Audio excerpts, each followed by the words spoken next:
Le territoire séno-marin est particulièrement touché par les inondations. Leur fréquence est telle que le département est à la 4e place nationale des zones les plus touchées. Nombreux sont les concitoyens qui subissent directement des dégâts ou qui sont privés d'eau potable. Des personnes ont même perdu la vie pendant ces inondations.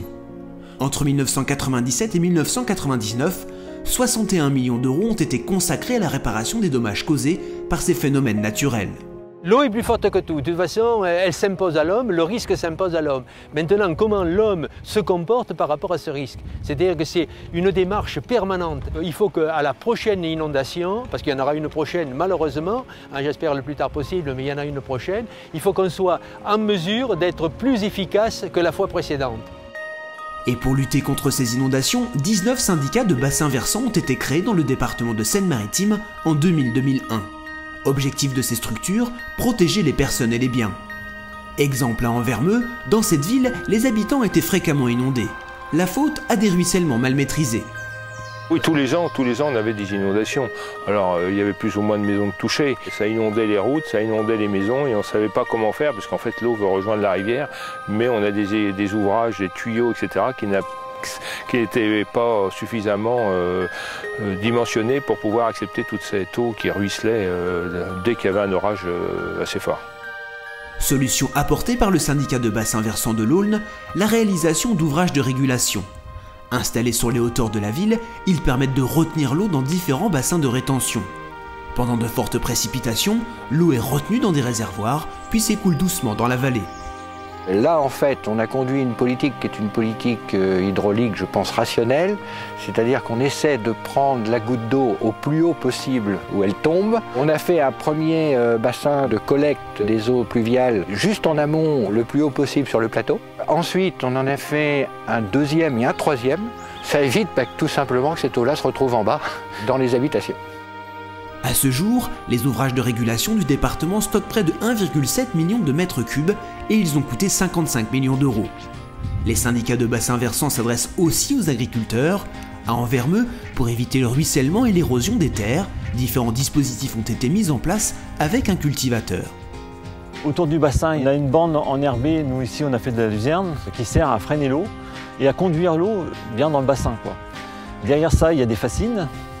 Et ces fascines freinent la boue pour éviter que le bassin s'emplisse de boue. L'agriculteur a également changé sa façon de cultiver. Les sillons sont désormais opposés au sens de ruissellement et ralentissent ainsi l'écoulement de l'eau. Pour répondre à cette problématique d'érosion, les syndicats ont depuis leur création cofinancé plus de 60 000 hectares de cultures intermédiaires. Autre volet de l'activité des syndicats, la gestion des rivières. Objectif de ce travail, améliorer le fonctionnement des cours d'eau pour pouvoir prévoir d'éventuelles crues. Tout ce qui arrive à la rivière, depuis les plateaux, depuis les communes, depuis les plateformes routières, va générer des nuisances à la rivière. Et donc tout ce qu'on pourra faire comme action le plus en amont possible aura des répercussions favorables sur la rivière, à la fois en termes de milieu naturel et en termes de risque de débordement. Consolider les berges, informer la population sur ses droits en matière d'environnement. Ici, les syndicats sont de véritables interlocuteurs des riverains des cours d'eau. L'eau, c'est un patrimoine commun et à nous tous l'objectif de préserver et de garder justement une rivière en bon état.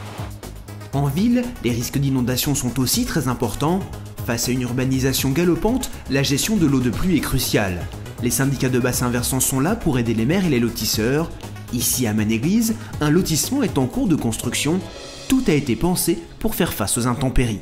Les particuliers doivent avoir une cuve de 5 mètres cubes où là ils récupèrent toutes les eaux de pluie de leur toiture et cette eau de pluie est infiltrée dans la parcelle. Nous avons, sur le domaine public, réalisé des parkings engazonnés qui infiltrent l'eau, mais aussi des noues le long de la voirie et cette eau de voirie coule directement dans les noues. Et l'eau des noues termine sa course dans une mare. Ce dispositif permet de lutter contre une pluie centennale. Sans ces installations, le lotissement de 35 parcelles n'aurait pas pu être aménagé, car le village de Maine-Église en contrebas aurait été sans cesse inondé. Depuis quelques années, les syndicats de bassins versants ont émis près de 10 000 avis sur des projets de construction. Pour maintenir la culture du risque, les syndicats développent un autre volet de leur activité, la communication.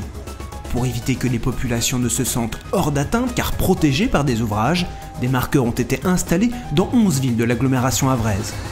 On a choisi de matérialiser les niveaux atteints par les plus hautes eaux connues. Ils permettent à la population de s'approprier une conscience de risque en se disant que malgré tous les aménagements qui peuvent être réalisés, et même si ça fait plusieurs années qu'il n'y a pas eu d'inondation, ce risque demeure et perdure dans les temps.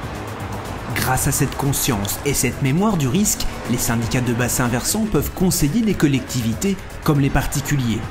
Exemple ici, à Fontaine-la-Mallée. Ce terrain peut être soumis à des inondations.